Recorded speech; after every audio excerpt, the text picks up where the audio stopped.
Let the little elephants run around for a while, probably. Or how Donald Trump thought of holding a parade in honor of himself. I understand that. I believe it's the Department of Homeland Security, possibly the White House, that reached out to our special task force for special events, which is what most people do when they want to organize a parade in the district. So, I would say this is in the early stages. Yes, they reached out, but I don't know if this would be characterized as a military parade. Hello, my name is Kateryna Soliar, and there will be no usual countdown of time. Because here as in a vacuum only one time is frozen 24 hours left. And since we can't predict the future, let's discuss what has happened in the last 24 hours. First of all, news has emerged about a psychological deadline.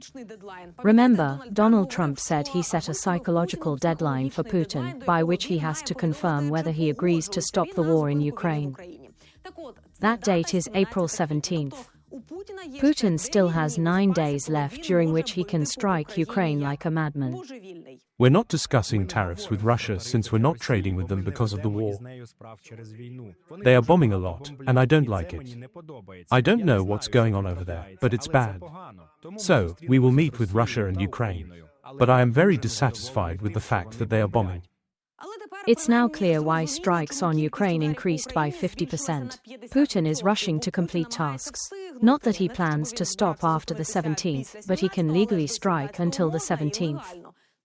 So why not take advantage of Trump's generous offer? Especially since Trump has made such generous gestures exclusively towards Russia.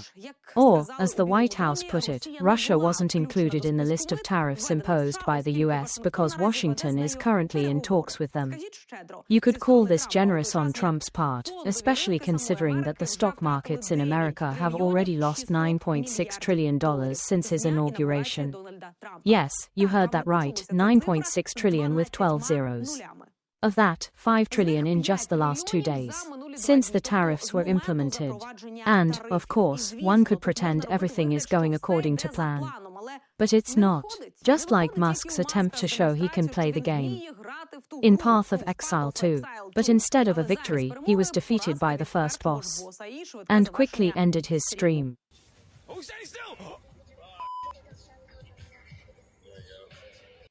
And just as it didn't work with the game, it didn't work with convincing Trump not to impose new import tariffs, according to the Washington Post. According to the paper, Musk tried to influence the US president through his advisors and speak to him personally, to Donald Trump. But Elon Musk's efforts didn't produce results. On Monday, Trump threatened to raise the 34% tariff on imports from China by an additional 50%. Meanwhile, Musk's wealth has already fallen below $300 billion. But we understand, this is not the end. By the way, Elon Musk's brother also criticized the US president for his tariff policy. But they all love Putin as a family. Just a little lyrical digression. Let me remind you that Musk has repeatedly expressed support for the most free international trade. Over the weekend, by the way, speaking via video link at the Congress of the conservative Italian party, Lega, which is part of the ruling coalition, the owner of Tesla called for eliminating trade tariffs between the US and Europe. On April 5, Musk openly criticized the government official who played a crucial role in the development of tariff plans, Peter Navarro, the White House trade advisor. He said that having a PhD in economics from Harvard is bad, not good. He wrote that at least on the social network, X, which, of course, doesn't belong to him. As of the market close on April 7, Tesla shares were priced around $233, about 40% lower than at the start of 2025. But, as investment banker Sergey Fursa says, the bubbles haven't popped yet. Actually, for now, the markets have just changed direction and are heading downward, coming off the historical highs that have been constantly updated over the past years. So, we need to be cautious with reports of the biggest losses in history, because they are being counted in absolute terms, not relative ones. And since everything has never been as expensive as it is now, any drop immediately seems significant in absolute numbers. The decline is real, it's noticeable, but not yet record-breaking. Not yet. Although it is very large. A drop of 11% in the key market index in the US over 2 days is quite an exceptional event, one that could still be reversed. How? With a miracle. Only with a miracle, which must lead to a change in destructive policies accordingly. First, stop the trade war. But who will stop it? Trump, who is confident in his own genius, the one whom the Russians whisper to, telling him he's doing everything right, that he's a genius, and that the protests against him are just devious enemies. A terrible deep state has devised a color revolution in the US. And only the wise Trump can stop it. Or Trump, whom the Chinese are testing by escalating the trade war. He imposes 34% tariffs on them, and they impose 34% tariffs on him. He threatens them with 50% tariffs. They will do the same. And the rare earth metals will be taken. China has decided to limit the export of 7 rare earth metals that are important for high-tech in response to US tariffs. What are these metals? These metals, like samarium, terbium, lutetium, are needed for electronics, military technology, and engines. China controls nearly 70% of the global supply of these metals and uses this as leverage against Donald Trump. Samarium, for example, is used in nuclear energy, microelectronics, and creating super-powerful magnets and lasers. Gadolinium is widely used in medicine, nuclear energy, and superconductors. Terbium is needed for radio electronics. Dysprosium is important not only for civilian nuclear power but also for the petrochemical industry as a reliable catalyst. Lutetium is essential for work in nuclear physics, creating atomic technology, and superconductors. It is also actively used in medical diagnostics. Scandium is used in the development and production of powerful fuel cells. It's widely used in metallurgy.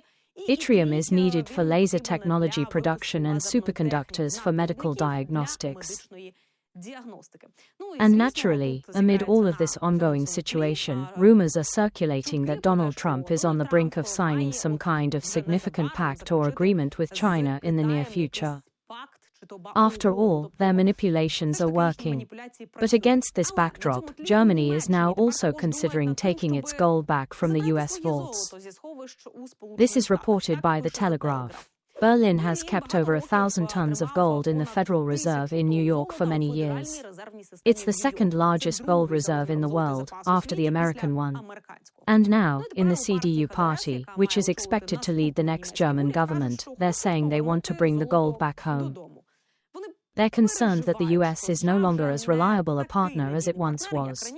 In response, the German central bank is trying to convince and reassure that the US still remains a reliable place for gold storage, but, as you understand, things are no longer quite the same. That's why Trump's eyes are growing increasingly bloodshot. And he's not hearing the warning signals. Especially since those protesting against Trump are people who didn't vote against him, so he doesn't see a reason to respond.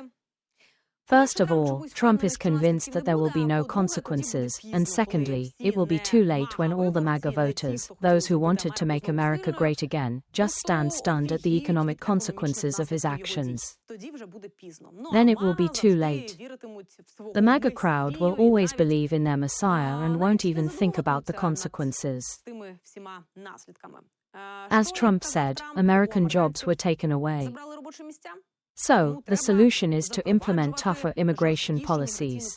But if everything was bad in the US and foreign enemies took some jobs, the US should have a massive unemployment rate. But it doesn't. Trump came to power amidst full employment. That is, unemployment was almost non-existent. But inequality is now very much present, and it's being felt more sharply. It's deepening. What does Trump do? He's exacerbating it, again lowering the tax burden for the wealthiest, and for everyone else, just giving them show and spectacle. The Trump administration is at the early stages of planning a June military parade in Washington, D.C.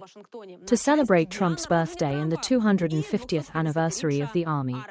Washington Mayor Muriel Bowser confirmed that the city is discussing it with the administration, just one day after the media reported on it.